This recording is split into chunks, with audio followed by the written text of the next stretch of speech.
Is there life after the Nintendo Switch in the handheld console segment? What do you do if you want to play on the go but you don't want a Switch, nor the somewhat childish games from Nintendo, and in parentheses their hefty prices either, but instead you're looking for a nomadic gaming experience with PC games from your own library?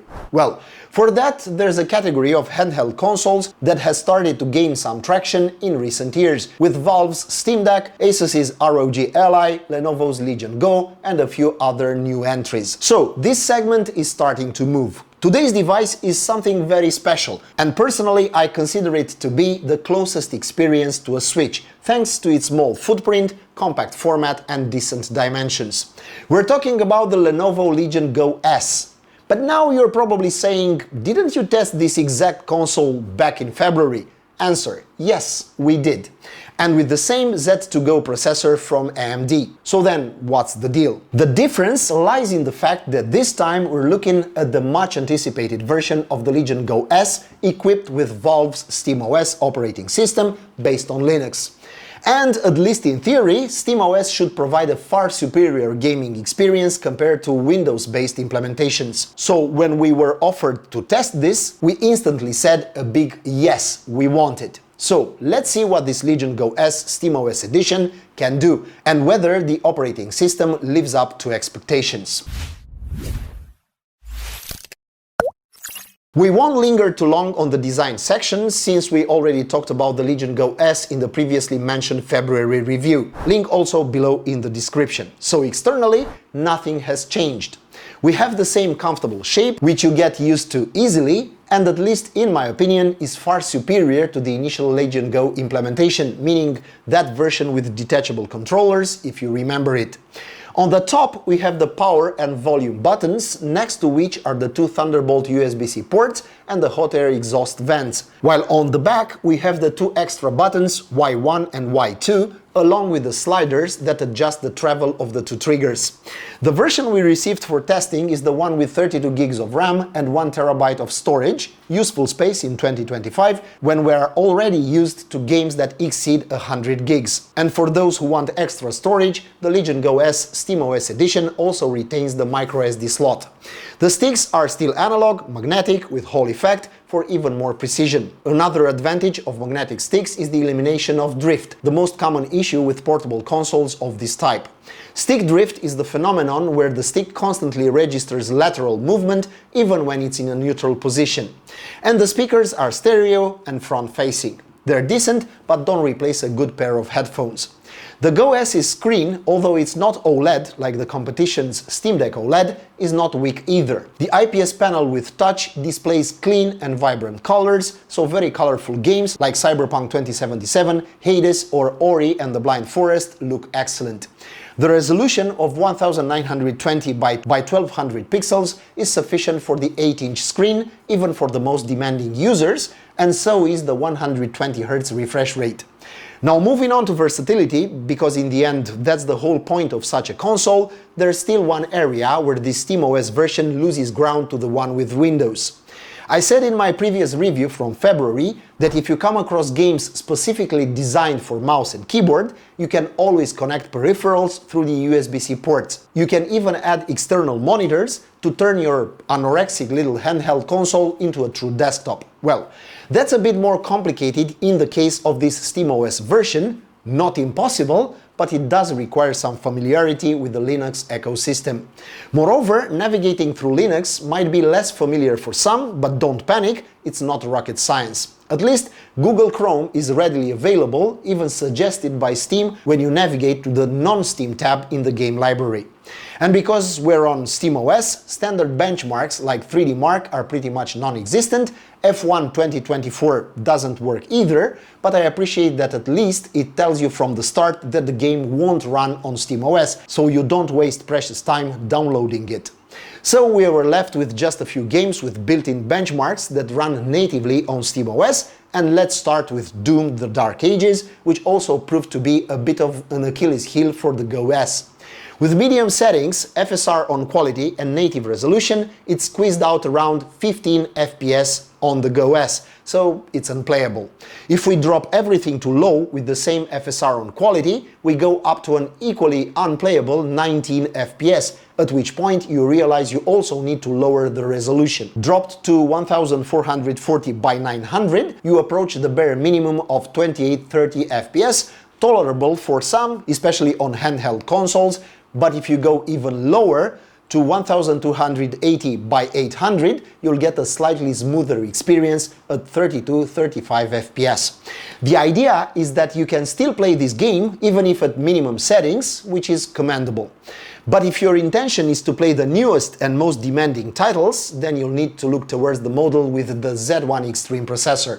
Or wait a bit longer until the new consoles based on the Z2 Extreme are released. But back to the Go S SteamOS edition, probably the most important question is this. Will you be limited only to compatible games available on Steam? And it's a legit question, and the answer is yes and no. For users who don't want to bother and just want to power on the Legion Go S and be in-game within seconds, the answer to the earlier question is stick to the compatible Steam games. But for the others, let me tell you what we discovered. First of all, there is also a desktop mode on SteamOS, accessible by pressing the dedicated Steam button, followed by navigating to the Power submenu.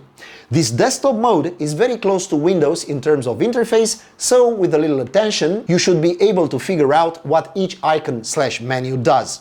The next step involves opening the Discover store, the icon that looks like a shopping cart, and there you search for Heroic Launcher or Lotteries. These are the two we played with. There are probably others, but these seem to be the most popular and optimized. What do? They facilitate the installation of various games from platforms like GOG or Epic Game Store on Linux, so they can also be used on SteamOS. Once installed, you'll find login options for GOG, Epic Games Launcher, and others. We didn't find anything for Riot because their anti-cheat solution doesn't work on Linux, period. Once logged in with GOG or Epic Games, Heroic accesses your game library and you can start installing. The installation is relatively simple, requiring small interventions along the way, and the final step is to check the option to add the newly installed game into Steam. Why do this? So that later, when you return to Big Picture, you can more easily find the game right in your Steam library under the Non-Steam Games tab next to Chrome. And because we're curious by nature and can't help ourselves, we installed Cyberpunk 3 times, just to see the performance impact of each platform. Natively, through Steam, installation is straightforward and navigating through the interface and game is natural and easy to get used to. At the screen's native resolution with Steam Deck level graphics, no ray tracing, and FSR on quality with 60% sharpness, on the Legion Go S with SteamOS, Cyberpunk ran at 30-31 FPS. Installed through Lotteries from the GOG library, it ran decently with the same graphics settings, reaching around 33-34 FPS, indicating better optimized emulation, but navigating in the menus/game was considerably more complicated, so overall a weaker experience in my opinion. And we installed it once more from the GOG library through Heroic Launcher. It worked better in terms of user experience and control scheme. However, the performance was lower at around 26-27 FPS under the same graphic conditions. Of course, in all three versions you can invite some frame generation into your life to gain an average of about 12 FPS. But as I also said in the case of Doom, if you want to frequently play such demanding games, you're better off paying extra for the version of Go S equipped with the Z1 Extreme or wait for the Z2 Extreme consoles to be released. For a minimum of 60 FPS, you'll have to drop the resolution, which won't hurt too much at 900p, since the differences aren't very noticeable on this 8-inch screen. Aside from Cyberpunk, which we tortured in every possible way, the overall experience with Heroic Launcher was a good one. There were small hiccups, sometimes even crashes, but overall it did its job, and I dare say I recommend this launcher. And it's a necessary workaround if your game library is also spread across GOG or Epic. And at this point, you can consider that everything we've discussed so far falls into the category of whims, flair and fancy tricks. Meaning that after we've indulged our craving to run even non-Steam games on a handheld console with SteamOS, let's move on to the general experience, which I would summarize in just 2 words. Hell yes! Finally, we have real competition for the Steam Deck. I can say with my hand on my heart that I will never go back to handheld consoles running Windows. We had a blast on Legion Go S with games like Balatro, Ori and the Blind Forest, Hades, Vampire Survivors, Skyforce Reloaded, Nier Automata, Deep Rock Galactic Survivor and so on. And in absolutely every one of them, the console performed excellently. In fact, I dare say this is where it truly shines. It's not made for demanding AAA titles, more suited to PCs with 5000 series GPUs.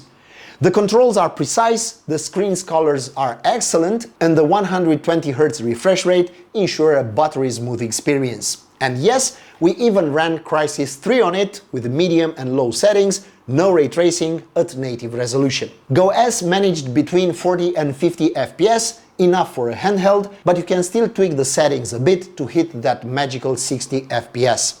And the experience, meaning the actual gameplay, won't be frustratingly interrupted by Windows updates, poorly optimized drivers, an OS not designed for controller use, and countless other things that are less annoying on a PC, but dreadful on a console.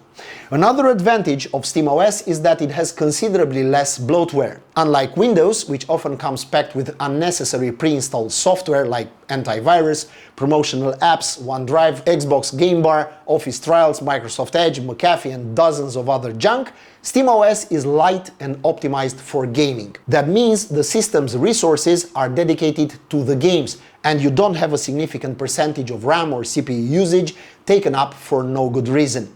SteamOS uses Proton, a compatibility layer, to run Windows games without significant performance loss, at least from what we've observed. Linux, and by extension SteamOS, also has better support for Vulkan API, which is designed for high-performance graphics and is ideal for low-power devices.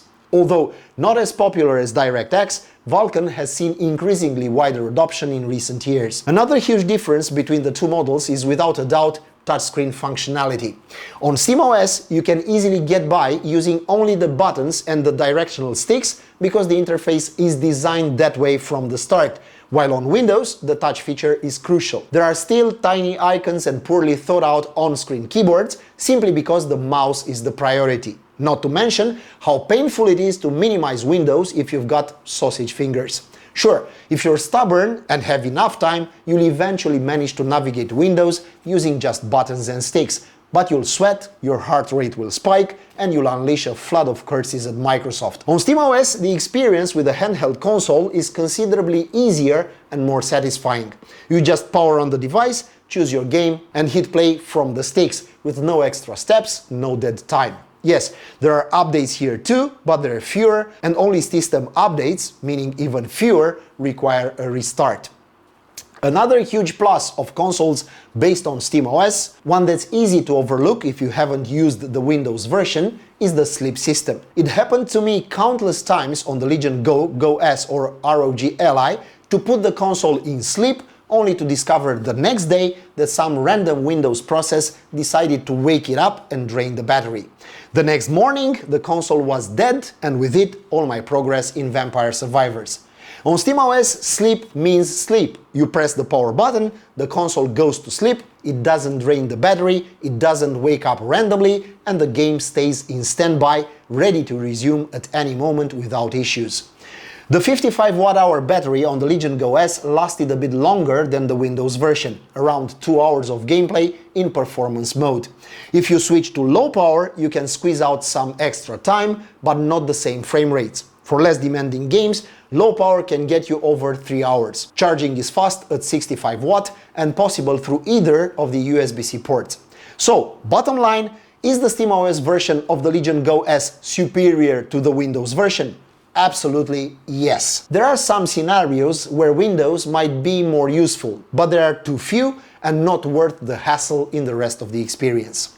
As SteamOS adoption expands on these devices, you'll have no reason and no excuse to buy a handheld console with Windows, or at least none in its current desktop form. Whether the Xbox UI will save the day remains to be seen, and I promise we'll do a showdown between the two OSs, so stay tuned to Technicalities. The Legion Go S in the SteamOS version with 32 GB of RAM and 1 TB of storage costs around $600. It's not a small price, but I'd say it's not prohibitive either for an extremely versatile console with an excellent operating system and a large number of available games. And now you tell me in the comments, how do you like the Legion Go S and what's your opinion on SteamOS? What would you choose? Valve's Steam Deck or Lenovo's superior experience when it comes to build quality and finishes? I'd say you can't go wrong with either as long as you avoid Windows on these types of handheld consoles. And that being said, please subscribe, thank you, and see you next time.